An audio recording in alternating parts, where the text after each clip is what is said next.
주님의 마을 온마다 살면서 주님의 거룩하신 나도 이루리.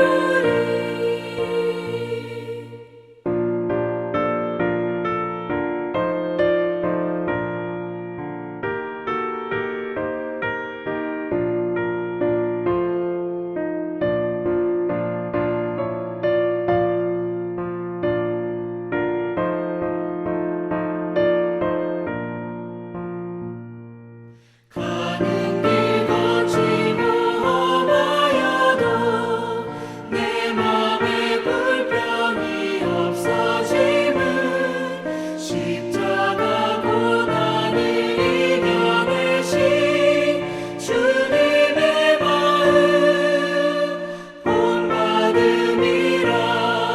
주님의 마음 온마다 살면서 주님의 거룩하신 나도 이루리. 주 예수 세상에 다시 오실 그날의 무성도 변화하여 주님의 빛나는 그 영상을 다 함께 보며 주 찬양하리. 주님의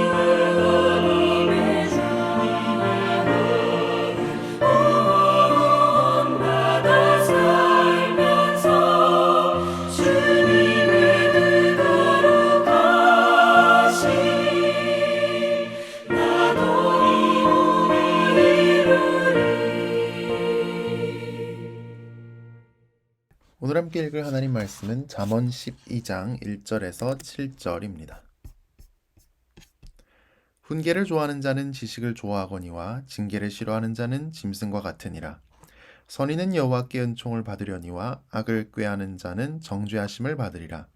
사람이 악으로서 굳게 서지 못하거니와 의인의 뿌리는 움직이지 아니하느니라. 어진 여인은 그 지압 위에 면류관이나 욕을 끼치는 여인은 그 지압 위에 뼈가 썩음 같게 하느니라. 의인의 생각은 정직하여도 악인의 도모는 속임이니라. 악인의 말은 사람을 엿보아 피를 흘리자는 것이거니와 정직한 자의 입은 사람을 구원하느니라. 악인은 엎드려져서 소멸되려니와 의인의 집은 서 있으리라. 아멘. 오늘 첫 번째는 선과 악이 미래를 바꾼다입니다. 오늘 말씀 12장 1절은 전체 말씀의 서론에 해당합니다. 바로 잠언이 우리에게 주는 훈계와 징계를 잘 받아들이는 것이 지혜롭다는 말씀입니다. 잠언은 우리를 훈계하고 징계합니다. 그래서 잠언 말씀은 불편할 수 있습니다. 아플 수 있습니다. 내 모습을 까발리기 때문입니다. 실제로 인간은 누구나 본능적으로 훈계와 책망을 싫어합니다. 누가 뭐라고 하면 에이씨 지는 하면서 양심을 품고 자존심을 상해하기 일쑤입니다. 그런데 훈계를 좋아할 수 있을까요? 훈계를 좋아한다면 그 사람은 정말 괜찮은 사람이라고 오늘 말씀은 칭찬합니다. 훈계를 좋아하는 사람은 자기가 부족하다는 것을 인정하는 사람입니다. 더 나아지기 위해서, 더 좋은 사람이 되기 위해서 책망까지도 수용하는 사람입니다. 오늘 아침에도 우리가 잠언의 말씀에 귀를 기울여 봅시다. 나를 불편하게 할지라도 말입니다. 우리가 잠언 말씀을 듣고 그리스도 안에서 회개한다면 그 회개는 그냥 죄를 뉘우치고 마는데 그치지 않을 것입니다. 성령께서 우리를 새롭게 하실 것입니다. 특히 오늘 잠언 말씀 2절, 3절을 보면 우리가 훈계를 받아들여서 선을 선택할 때, 의로움을 선택할 때 하나님의 은총을 받게 된다고 약속합니다. 하나님께서 복 주시는 미래를 받게 되는 것입니다. 특히 3절은 의인의 뿌리는 움직이지 않는다라고 하는데요. 뿌리라는 것은 후손을 가리키는 말입니다. 우리가 의로움을 선택할 때 내 자신뿐만 아니라 미래 세대까지도 하나님의 복을 받게 된다고 약속합니다. 반면 악을 선택할 때 하나님의 심판을 피할 수 없고 미래가 밝지 못하다고 하죠. 선이냐 악이냐를 선택하는 것에 따라 우리의 미래가 달라지게 되는 것입니다. 그렇다면 오늘 잠언 말씀이 이야기하는 선과 악은 무엇일까요? 오늘 두 번째는 가까운 사람을 어떻게 대하는가입니다. 하나님이 원하시는 선은 멀리 있지 않습니다. 온 세상을 다 구원해야 하는 게 아닙니다. 우선 내가 가장 가까운 사람에게 어떤 말을 하는지, 그 사람에 대해서 어떤 생각을 품는지, 그 사람에게 어떤 행동을 하는지에서 내가 선을 택하는지 악을 택하는지가 나타납니다. 가장 가까운 사람, 누구일까요? 가족입니다. 부부입니다. 4절에 나오죠. 어진 여인은 그 지아비의 면류관이나 욕을 끼치는 여인은 그 지아비의 뼈가 썩음 같게 하느니라. 어진 여인의 가장 큰 특징은 지혜입니다. 지혜로운 행동을 합니다. 지혜로운 말을 합니다. 지혜로운 판단을 내립니다. 하지만 욕을 끼치는 여인이 있습니다. 여기서 욕을 끼친다는 것은 어리석게 미련하게 행동해서 고통을 준다는 뜻이죠. 그럴 때 얼마나 고통스러운지 뼈가 썩을 지경이라고 합니다. 우리말로는 속이 문드러진다 정도로 표현할 수 있지 않을까요? 스트레스 때문에요. 고민 때문에요. 뼈가 썩어버리면 어떻게 합니까? 뼈는 몸의 기둥에 해당하는데 기둥이 썩어서 무너지면 온 몸이 다 무너지죠. 건강도 인생도 무너지게 됩니다. 우리가 성령의 지혜를 배우는 것이 부부관계에, 부모-자녀 관계, 가정의 행복에 영향을 줄 수 있는 것입니다. 그리고 하나님은 어디 멀리 있는 사람이 아니라 당장 내 앞에 있는 내 가족에게, 남편에게, 아내에게, 부모에게, 자녀에게 지혜의 말씀에 따른 선한 말, 행동, 생각을 하기를 요구하십니다. 그럴 때 서로가 서로에게 자랑이 되고 기쁨이 되고 가정의 행복이 회복되게 되길 축복합니다. 오늘 세 번째는 남을 어떻게 대하는가입니다.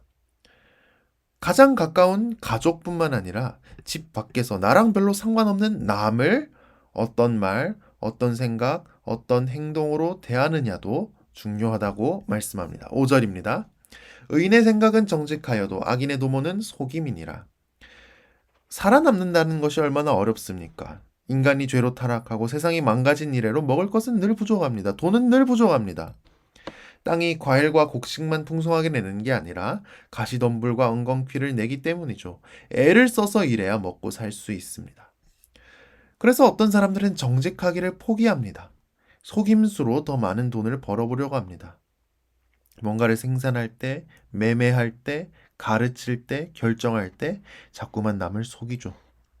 특히 우리 가족, 우리 교인, 내 친구, 내 이웃이 아닌 나와 얽혀있지 않은 다른 사람에게요. 심지어 남의 것을 강제로 빼앗으려고도 합니다. 6절입니다. 악인의 말은 사람을 엿보아 피를 흘리자는 것이거니와 정직한 자의 입은 사람을 구원하느니라. 음모를 꾸미고 폭력을 사용하고 저주하고 내가 가진 권력으로 남을 희생시킵니다. 내 자신을 위해서요. 세상이 이렇게 돌아갑니다. 그런데 이 가운데 나만 정직을 지키고 혼자 살아남는 것도 버거운데 오지랖 넓게 다른 사람의 행복까지 신경 쓰고 이래서야 안 망하고 살아남겠습니까? 그런데 7절은 이렇게 약속합니다. 악인은 엎드려져서 소멸되려니와 의인의 집은 서 있으리라. 수단 방법 가리지 않고 자기 자신을 위해 사는 악인이야말로 든든할 것 같습니다. 그런데 영원히 번성할 것 같던 그 악인이 순식간에 엎드려져서 그런 사람이 있었는지 기억도 안 날 정도로 사라져 버린답니다. 실제로 인생과 역사에는 위기가 있고 재앙이 있지 않습니까? 그런 위기와 재앙에 엄청난 부자도 권력자도 순식간에 몰락하는 것을 우리는 봅니다. 반면 의인의 집은 그 위기를 이겨내고 견고히 서 있습니다. 의인의 가정이, 의인이 속한 공동체가, 의인이 속한 하나님의 나라가 그렇습니다. 우리는 우리 가족, 우리 교회, 내 친구, 내 이웃이 아닌 남에게 어떻게 말하고 어떤 생각을 품고 어떻게 행동합니까? 오늘 말씀을 통해 하나님은 나와 직접적인 관계가 없는 사람이라도 그 사람에게 정직을 지키고 그 사람의 행복까지 생각할 수 있기를 요구하십니다. 그럴 때 의인의 집은 재앙과 위기를 이기고 미래에도 견고히 서 있고 번성하는 복을 누리게 될 것입니다. 가까운 사람, 내 남편, 아내, 내 자녀에게도 선한 말을 하고 선한 생각을 품고 선을 베풀기 쉽지 않을 때도 있습니다. 그런데 하나님은 나랑 가까운 사람은 물론이고 나와 별 관계가 없는 사람에게까지 정직을 지키고 그 사람의 행복까지 생각할 수 있기를 요구하십니다. 나의 행복이 하나님께 달려 있다는 것을 믿읍시다.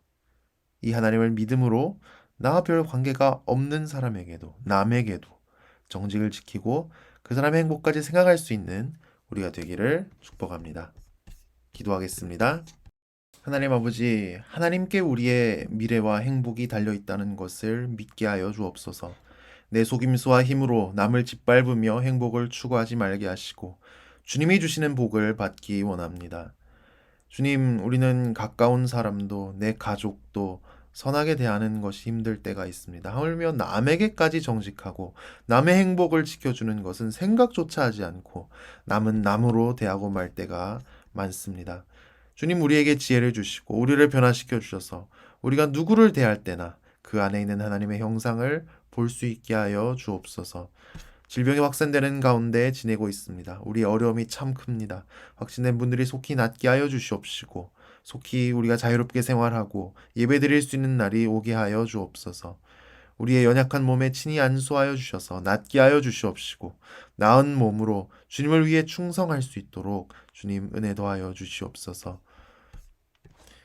전쟁이 일어나고 있습니다. 기적적인 평화가 임할 수 있도록 주님 복을 내려 주시옵소서.